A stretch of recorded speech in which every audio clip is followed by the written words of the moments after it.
Welcome to the cult of wrestling guys. तो आज की वीडियो में बात करने वाले हैं the aftermath of SmackDown.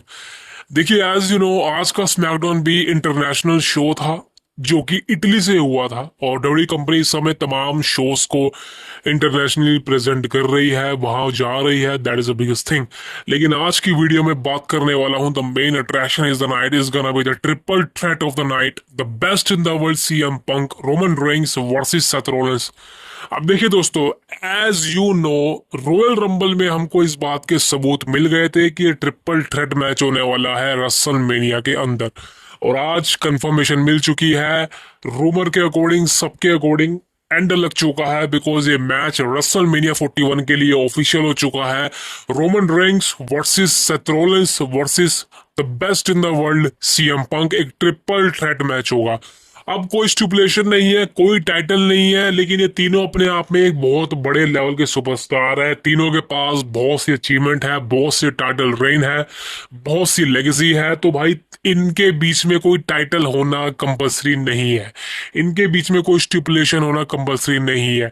ये ट्रिपल थ्रेट मैच है, नो डिस्क्वालिफिकेशन का मैच है, कुछ भी हो सकता है, कोई भी जीत सकता है, कोई भी हार सकता है।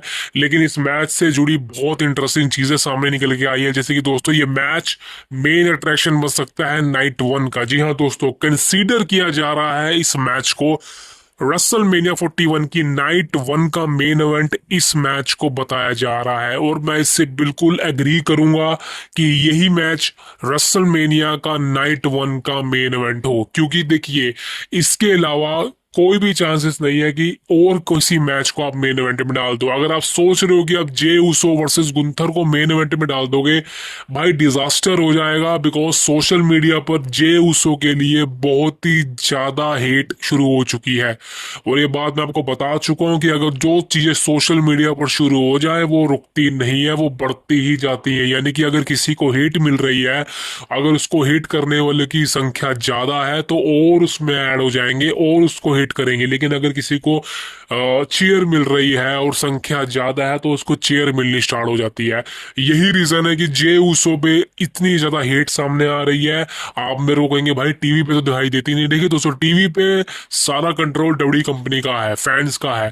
यानी कि जो टीवी पे आपको दिखाई देता है वो सिर्फ एक डब्बे में दिखाई देता है, टीवी मोबाइल पे दिखाई देता है। लेकिन जो अगर आप वहां पर जाओगे, उस अरीना के अंदर जाओगे जहां पे जे उसो आता है, क्राउड के सामने प्रेजेंट होता है, वहां पर आप रिएक्शन देखना भाई, लोग पसंद नहीं कर रहे जेउसो को। बिकॉज यार देखिए, कंपनी का असूल है, प्रोफेशनल रेसलिंग इंडस्ट्री का असूल है कि जिस बंदे को कंपनी ज्यादा पुश करती है, जब फैंस को लगता है कि भाई इसको हद से ज्यादा पुश किया जा रहा है, ये उसके लायक नहीं है, कंफर्मेशन है इस बात की कि भाई जे उसो को इतनी ज्यादा हिट क्यों मिल रही है। देखिए, रीजन सामने है, जे उसो को हिट मिलने का रीजन आपके सामने है। ज्यादा लंबा खींचूंगा नहीं, लेकिन ये मैच को मेन इवेंट में डालने का कोई भी तुक बनता नहीं, बिकॉज सबको पता है इस मैच में कौन जीतने वाला है, और भाई कोई देखना नहीं चाहता इस मैच को, कतई देखना नहीं चाहता। लेकिन आज जबकि ऑफिशियल हुआ है एक बहुत बड़ा match, Roman Reigns, CM Punk और सेथ रॉलिंस का, तो कंसीडर यही है कि यही मैच होने वाला है रसल मेनिया नाइट वन का मेन इवेंट।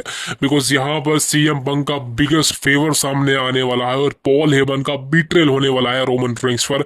और इस मैच को कौन जीतने वाला है बताने की जरूरत नहीं है, the best in the world CM पंक। और आज स्मैकडाउन के एपिसोड में ये तीनों का सेगमेंट थी। सोचा था माइक पे प्रोमो होंगे, माइक पे कुछ ना कुछ बेइज्जतियां होंगी, स्किल्स दिखाई जाएंगी, लेकिन ऐसा नहीं हुआ। सिर्फ सीएम पंक के प्रोमो मेरे को अच्छे लगे, बिकॉज सीएम पंक ही माइक पे खतरनाक तरीके से बोलते हैं जब आते हैं, फैंस खतरनाक चेयर करते हैं सीएम पंक को। और लेकिन वही मैंने कहा ना कि भाई अब तीनों के बीच में बोलने लायक कुछ है नहीं। कंफर्म है, मैच कंफर्म होने वाला, तीनों के बीच में आपको झड़प दिखाई देने वाली है। और आज हमको तीनों के बीच में ब्रोल देखने को मिला, बहुत सी चीजें सामने आई है, जैसे कि ब्रोल हुआ, सीएम पंक ने कभी रोमन पे अटैक किया, फिर सेथ रॉलिंस ने किया, फिर तीनों में एक दूसरे पे अटैक हुआ, रसल मीनिया को साइन आउट किया। तो ये चीजें काफी ज्यादा बड़ी थी, और आई नो कि इतनी बड़ी सेगमेंट नहीं हुई, जो सोचा था वैसा नहीं हुआ। बट यार आप खुद सोचिए ना भाई, सेगमेंट में क्या बोलेंगे, एक दूसरे के खिलाफ क्या बोलेंगे।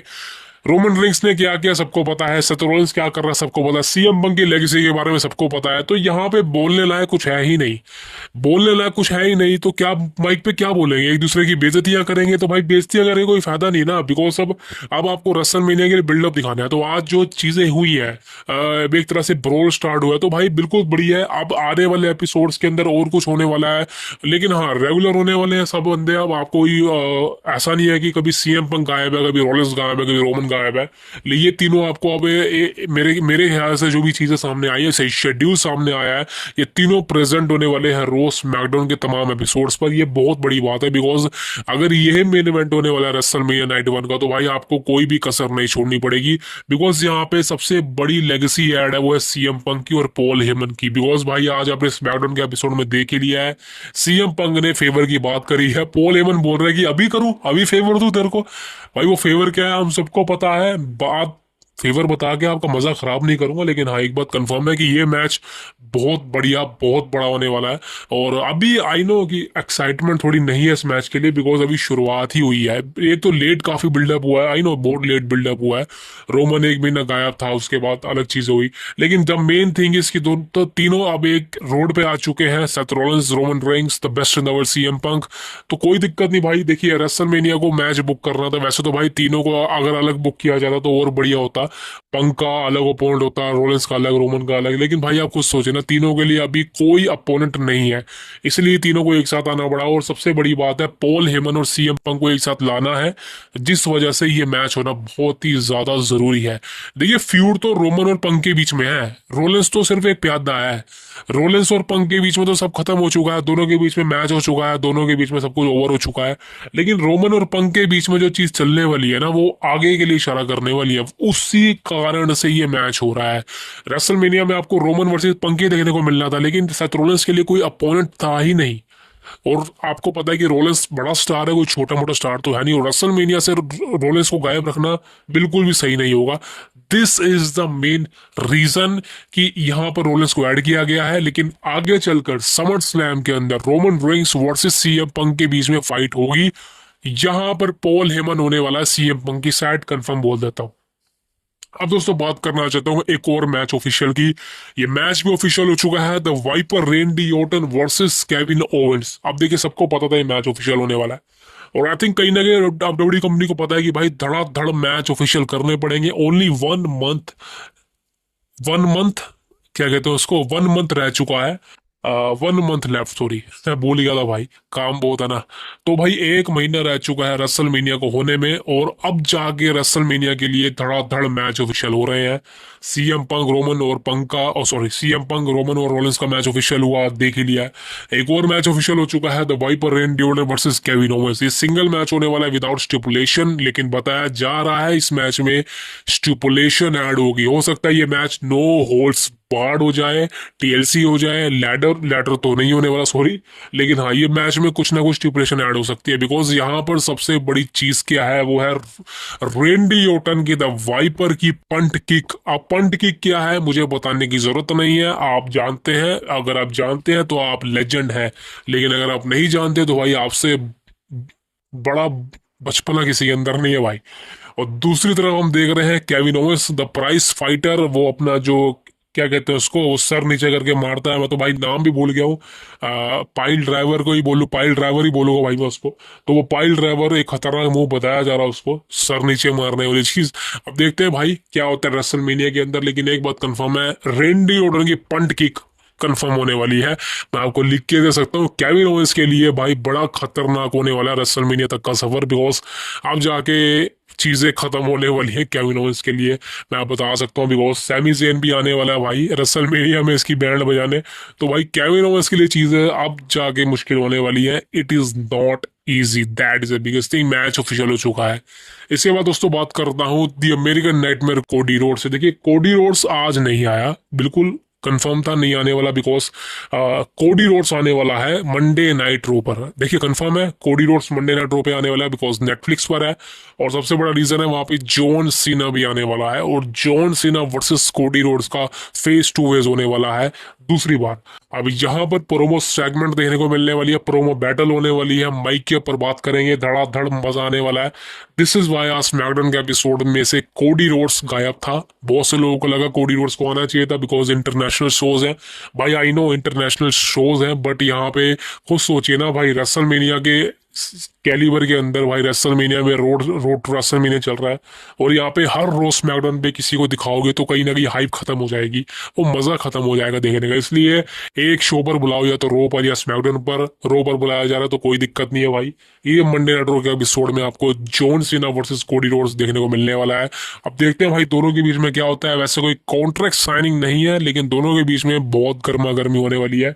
मेरे को लगता है यहाँ पे परफेक्ट सेगमेंट हमको देखने को मिलने वाली है, जॉन सीना की तरफ से भी और कोडी की तरफ से ही, रेसलमेनिया के लिए हाइप बढ़ाने के लिए। That is a biggest thing. हो सकता है रॉक की एंट्री हो जाए, रॉक भी आ जाए, कुछ पता नहीं भाई। अब दोस्तों बात करना चाहता हूँ the last and the final update is gonna be the beast Brock Lesnar. अब चीजें क्या आप सबको पता है ब्रॉक लेसनर के बारे में, द्वारा नहीं बताऊंगा बिकॉज बहुत वीडियो बना चुका हूँ पहले, और अब ज्यादा कुछ रह नहीं गया बोलने लायक, बिकॉज मेरी एक्सपेक्टेशन तो लेसनर के साथ पहले से ही खत्म हो चुकी है। बस ना मैं कुछ सुनना चाहता हूँ ना मैं कुछ बोलना चाहता हूँ, लेकिन हाँ एक बात कंफर्म है कि ब्रॉक लेसनर के लिए चीजें अब जाके थोड़ी बहुत कहूंगा बिल्कुल माइनर सी सही होना शुरू हुई है, बिकॉज लेसनर पब्लिक अपीयरेंसेस कर रहा है, फैंस के साथ फोटोज वगैरह क्लिक कर रहा है। फोटोज में आपको दिखा नहीं सकता, बिकॉज आई थिंक कहीं ना कहीं कोई मजा नहीं आने वाला देखने में भी, बिकॉज फिर फोटो देखोगे वही कहोगे कि लेसनर आ जाए कंपनी के अंदर, वो ऐसा होने वाला है नहीं, तो फोटो दिखाने का कोई फायदा तो है नहीं। बट यहाँ पे लेसनर के बारे में एक छोटी सी अपडेट है। अब ये छोटी सी अपडेट सच ट्रस्टेड है नहीं है मुझे नहीं पता, लेकिन थी तो आपको बता दूं, और उसके बाद में अपने रिएक्शन बताऊंगा कि क्या मैं सोचता हूँ इस बारे में। अब लेसनर के बारे में रिपोर्ट सामने आ रही है कि लेसनर जो है वो कंपनी में वापस आना चाहता है, यानी कि लेसनर ने बोला है कि मैं आना चाहता हूँ, पर एक सही समय का मैं इंतजार कर रहा हूँ। अब मुझे नहीं पता भाई लेसनर का इंटरव्यू किसने लिया, ये खबर किसने लीक करी, लेसनर ने ऐसा बोला है, बिकॉज मेरे को तो बिल्कुल भी यकीन नहीं है लेसनर ने ऐसा बोला है, बिकॉज मैं सोचता नहीं कि लेसनर कमेंट करेगा कि मैं डोडी कंपनी में आना चाहता हूँ बल्कि वो कभी भी आ सकता है, तो इसमें कोई बड़ी शक की बात है नहीं। और मैं आपको एक चीज और कंफर्म कर दूं दोस्तों, और आई थिंक आपको ये चीज अपने दिमाग में डाल लेनी चाहिए कि जो लोग सोच रहे हैं, अगर आप सोच रहे हो कि ब्रॉक लेसनर इस समय कंपनी से इसीलिए गायब है बिकॉज ब्रॉक लेसनर के ऊपर एलिगेशन है, TKO company W company Brock को नहीं लाना चाहती, तो भाई मैं सिर्फ ये कहना चाहता हूँ आपसे बड़ा मूर्ख कोई नहीं है। देखिए अगर आप ये सोच रहे हैं कि लेसनर गायब इसीलिए बिकॉज कंपनी लेसनर को नहीं लाना चाहती, बिकॉज लेसनर पे एलिगेशन लगे हैं, तो भाई ऐसा कुछ भी नहीं होता, ये सब फेक चीज़ है, ये फेक न्यूज़ है। ब्रॉक लेसनर अगर चाहे तो वो आज कंपनी में वापस आ सकता है, ब्रॉक लेसनर अगर चाहे तो रसलमेनिया 41 में मैच लड़ सकता है। सारी चीजें ब्रॉक लेसनर के ऊपर है। जैसे मैंने कहा कि लेसनर पे कोई इतनी बड़ी चीजें नहीं है कि वो भाई फंसी गया है, वो गायब हो गया है, वो अपनी शक्ल दिखाने के लायक नहीं रहा भाई, ऐसा कुछ भी नहीं होने वाला। आज के समय में कोई दूध का धुला नहीं है, बताने की जरूरत नहीं है। तो ये चीजें दिमाग में से निकाल दो कि ब्रॉक लेसनर के ऊपर एलिगेशन है इसलिए कंपनी ब्रॉक लेसनर को नहीं बुला रही, तो भाई ऐसा कुछ भी नहीं है, बल्कि कंपनी को लेसनर को बुलाने में फायदा ही है। बिकॉज आपको पता ना कि भाई negative publicity is also very good publicity. आजकल नेगेटिव हो पॉजिटिव हो किसी भी तरीके का कोई भी एलिगेशन हो, वो पब्लिसिटी का काम करता है। और डब्ल्यू कंपनी के अंदर अगर ब्रॉक लेसनर आ गया तो भाई आई नो हेट मिलेगी, लेकिन ब्रॉक लेसनर ऑलरेडी एक हील कैरेक्टर है, वो कोई अच्छा इंसान नहीं है रिंग के अंदर आके हाँ भाई दूसरे की मदद करेगा, वो तोड़ेगा भाई, वो लेसनर है। तो लेसनर को किसी के रिएक्शन की जरूरत नहीं है, ब्रॉक लेसनर को चेयर की जरूरत नहीं है, बू की जरूरत नहीं है, लेसनर कोई फर्क नहीं पड़ता। एक बात कंफर्म बोल देता हूँ, ब्रॉक लेसनर का मैच जिस भी पीएलई के अंदर होगा टिकट सोल्ड आउट कंफर्म हो जाएगी, that is the biggest thing. So भाई ये चीजें दिमाग से निकाल दो कि ब्रॉक लेसनर पे एलिगेशन है, ये चीजें हैं जिस वजह से ब्रॉक नहीं आ रहा है या ब्रॉक को नहीं बुलाया जा रहा है। आप सिर्फ वेट कीजिए, मेरा दिल कहता है कि लेसनर आएगा, लेकिन आई डोंट नो कब आएगा, बिकॉज आई थिंक कहीं ना कहीं भाई लेसनर को आना भी चाहिए। लेसनर की लेगेसी को इस तरह से खत्म नहीं करना चाहिए।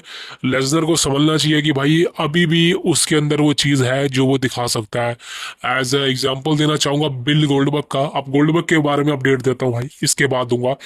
अब गोल्डबर्ग देखिए, गोल्डबर्ग की एज 55 के ऊपर है आई थिंक मेरे ओपिनियन से, और गोल्डबर्ग अभी भी एक मैच चाहता है। यानी कि गोल्डबर्ग को क्या जरूरत है मैच लड़ने की, आपको सोचे ना, पैसे की कमी तो नहीं होगी, गोल्डबर्ग ने कमाया ही होगा, तो भाई गोल्डबर्ग को क्या जरूरत पड़ेगी इस उम्र में एक मैच लड़ने की। भाई आप खुद सोचिए क्यों जरूरत पड़ेगी। भाई पता क्या होता है, एक लेगेसी होती है बंदे की, एक रिटायरमेंट मैच होता है। उस रिटायरमेंट मैच के बाद उसको ऐसा लगता है कि भाई हाँ, मैंने जो अपना एक तरह से करियर है वो एक सही समय पे सही बंदे के सामने एंड किया है, और आई थिंक मेरे को हराने से या मेरे को जीतने से उस बंदे को फायदा मिलेगा। अब वही गोल्डबर्ग के साथ चीजें, गोल्डबर्ग इस बात को जानता है कि वो एक मतलब देखिए, गोल्डबर्ग, ये हर बंदा अपने आप को बड़ा सुपरस्टार समझता है। गोल्डबर्ग भी समझता होगा कि मैं अच्छा लेवल का सुपरस्टार हूँ, लेकिन हम सब जानते हैं गोल्डबर्ग को रेसलिंग नहीं आती। चलो वो साइड, वो एक अलग साइड है, लेकिन गोल्डबर्ग को ये पता है कि भाई जो भी मैंने किया है कंपनी के लिए, डब्ल्यू कंपनी के लिए, WCW कंपनी के लिए, जितना भी किया है वो उतना मेरे को मिलना चाहिए। तो this is why retirement match Goldberg को मिल रहा है, और जिसको लिए वो इंतजार भी करा उसने। तो भाई क्या जरूरत पड़ी है। उसी तरीके से ब्रॉक लेसनर को भी भाई वो लास्ट मैच की जरूरत है, और I think Brock Lesnar Goldberg से तो काफी कम उम्र का है, और लेसनर गोल्डबर्ग से ज्यादा फुर्तीला है, ज्यादा पावरफुल है। This is why Brock Lesnar को भी एक लास्ट मैच लड़ना चाहिए। और मेरे ओपिनियन से ब्रॉक लेसनर का होम टाउन मिनियापोलिस मिनीसोटा है, और नेक्स्ट ईयर समर स्लैम वहीं से होने वाली है। तो मेरे ओपिनियन से भाई लेसनर के लिए परफेक्ट प्लेस होगा कि वहां पर वो रिटायर हो ले। अब किसके सामने होगा भाई मुझे नहीं पता, लेकिन मैं पर्सनली चाहता हूँ कि ब्रॉक लेसनर का एक रिटर्न हो, और आई थिंक लेसनर को अपनी लेगेसी को इस तरह से रून नहीं करना चाहिए। बिकॉज जैसा मैंने कहा कि लेसनर कोई छोटा मोटा सुपरस्टार नहीं है, इज अ मैसिव सुपरस्टार। और ट्रिपल एच को, कंपनी को ये बात पता होनी चाहिए कि वो डील कर रहे हैं ब्रॉक लेसनर से, कोई छोटे मोटे बंदे से डील नहीं कर रहे वो। और एलिगेशन की बात कर रहे हैं तो भाई सभी पे एलिगेशन लगे हैं, कोई दूध का दूल्हा नहीं है। और समझ लो भाई, ज्यादा बोलूंगा नहीं। अब दोस्तों बात करता हूँ बिल गोल्डबर्ग के बारे में। देखिए, गोल्डबर्ग का लास्ट मैच होने वाला है समर स्लैम के अंदर। जी हाँ दोस्तों, समर स्लैम इस साल 2 नाइट की होने वाली है, मेटलाइफ स्टेडियम के अंदर होने वाला है मैच, गोल्डबर्ग वर्सेस, देखिए 2-3 नाम है। नंबर 1 पे सबसे मेजर नाम जिसके साथ ये मैच होने वाला है, गोल्डबर्ग वर्सेस गुंथर। कंफर्म है भाई ये मैच होगा, बिकॉज गुंथर रसल महीने के अंदर टाइटल ड्रॉप कर देगा, एंड देन फिर गुंथर के पास कोई टाइटल नहीं होगा, और गुंथर के पास सिर्फ एक ही चीज रह जाएगी कि वो गोल्डबर्ग को चैलेंज करे, एंड देन फिर समर स्लैम में इसका मैच हो। अब गोल्डबर्ग का मैच समर स्लैम में कंफर्म है, कोई भी अपोनेंट हो। अब नंबर 1 पे गुंथर का नाम सबसे बड़ा नाम सामने है। नंबर 2 पे नाम आ रहा है ब्रोन ब्रेकर का। ब्रोन ब्रेकर का नाम क्यों आ रहा है, देखिए ब्रोन ब्रेकर का नाम इसलिए आ रहा है बिकॉज ब्रोन ब्रेकर गोल्डबर्ग को काफी मानता है, एडमायर करता है, और ब्रोन ब्रेकर ने भी कहा है कि मैं गोल्डबर्ग को एक लास्ट मैच में फेस करना चाहता हूँ। स्पीयर वर्सेस स्पीयर अगर हो जाए तो बवाल मच जाएगा, और ब्रोन ब्रेकर के करियर को काफी ज्यादा बूस्ट मिलेगा। दिस इज वाई ये मैच आपको देखने को मिल सकता है समर स्लैम के अंदर। वैसे इसके चांसेस मेरे को थोड़े बहुत कम लगते हैं, बिकॉज मेरे ओपिनियन से मेरे को ऐसा लगता है कि ब्रोन ब्रेकर अभी तैयार नहीं है इस मैच के लिए। मेरे को ऐसा लगता है, बिकॉज कहीं ना कहीं वो चीजें हो नहीं रही उसके साथ। लेकिन हाँ, गोल्डबर्ग का लास्ट मैच आपको समर स्लैम के अंदर कंफर्म बताते तो देखने को मिलने वाला है। अब दोस्तों बात करता हूँ फाइनल टेस्टामेंट के बारे में। Final testament is not the faction, but it is about Charlotte Flair and Tiffany Stratton. देखिए ज्यादा लंबी अपडेट नहीं है, लेकिन एक कंफर्म बता देता हूँ कि इस मैच को शार्लट फ्लेयर जीतने वाली है, और रसलमेनिया 41 के अंदर ट्रिफनी स्ट्रैटम हार जाएगी अपना टाइटल, बिकॉज कोई चांस नहीं है ट्रिफनी स्ट्रैटम का शार्लट के सामने रिटेन करने का। भाई कोई चांस ही नहीं है। शार्लट फ्लेयर इस समय जिस एटीट्यूड में दिखाई दे रही है भाई, बहुत खतरनाक लग रही है। This is why Charlotte Flair को रसलमेनिया में जीतना ही होगा, और ट्रिफनी स्ट्रैटम को ये मैच हारना होगा। अब दोस्तों बात करना चाहता हूँ, the end of the video is gonna B Alexa bliss. अब देखिए प्लान्स कुछ सामने आ रहे हैं अलेक्सा ब्लिस और अंकल हाउडी को लेकर। सबसे पहले बात करता हूँ अलेक्सा ब्लिस के बारे में। देखिए अलेक्सा ब्लिस के प्लान सामने जो आ रहे हैं वो ये आ रहे हैं कि अलेक्सा ब्लिस को रेसलमेनिया 41 से पुल आउट कर लिया गया। यानी कि रेसलमेनिया 41 से पहले जितने भी इवेंट थे, जो भी मीटअप था, साइज सिग्नेचर साइनिंग, जो भी चीजें होती है, वहां से अलेक्सा ब्लिस को एक तरह से पुल आउट कर लिया गया है। और this is the main reason कि रेसलमेनिया 41 में भी अभी फिलहाल तो बिल्कुल भी चांस नहीं है कि अलेक्सा ब्लिस किसी भी तरीके से इंक्लूड हो। यानी कि अलेक्सा ब्लिस का रेसलमेनिया में मैच नहीं होने वाला। एक तरह से अलेक्सा ब्लिस को आई डोंट नो वो क्या करने वाली है, बिकॉज जिस तरह से बारकोड दिखाया था अंकल हाउडी के साथ, वायरसिस के साथ, अलेक्सा ब्लिस को लेके, वो चीज़ें अभी तक तो भाई शुरू हुई नहीं है मेरे हिसाब से। भाई वो चीज़ें रेसलमेनिया 41 के बाद ही स्टार्ट होने वाली है। तो अलेक्सा ब्लिस का रेसलमेनिया से पत्ता कट चुका है। अब आपको अलेक्सा ब्लिस रेसलमेनिया 41 के बाद जो रो आफ्टर रेसलमेनिया या फिर जो स्मैकडाउन आफ्टर रेसलमेनिया है, वहां पर आई थिंक कंफर्म है कि अंकल हाउडी के साथ वायर्ड सिक्स फैक्शन के साथ ही ज्वाइन करती नजर आने वाली है। बट आई थिंक मेरे ओपिनियन से as a fan of Alexa Bliss, मैं चाह रहा था कि अलेक्सा ब्लिस को पुश मिले। मैं चाह रहा था कि अलेक्सा ब्लिस का एक सिंगल मैच हो रेसलमेनिया 41 के अंदर, किसके अगेंस्ट भी हो कोई फर्क नहीं पड़ता। लेकिन अब देखने को लग रहा है कि भाई शायद अलेक्सा ब्लिस रेसलमेनिया 41 में कम्पीट ना कर पाए। आई थिंक मेरे ओपिनियन से भाई सही नहीं है। या तो अब अलेक्सा को बुलाते ही मत, रॉयल रंबल के अंदर क्या जरूरत थी बुलाने की। चेम्बर में परफॉर्म करवाया, वहाँ भी हरवा दिया, एंड देन फिर रेसलमेनिया से गायब कर दिया। तो मेरे ओपिनियन से भाई सही नहीं है। अलेक्सा की बुकिंग सही नहीं है मैन। आई डोंट नो क्या होने वाला है। सो दोस्तों यहीं पर वीडियो एंड करूंगा। अब आपसे मिलूंगा अगली वीडियो में, तब तक के लिए सी यू टुमारो। एंड सब्सक्राइब करना है तो कर दो भाई। मैं आपसे मिलूंगा बहुत ही जल्दी with my alter ego face reveal. See you next. Thank you very much.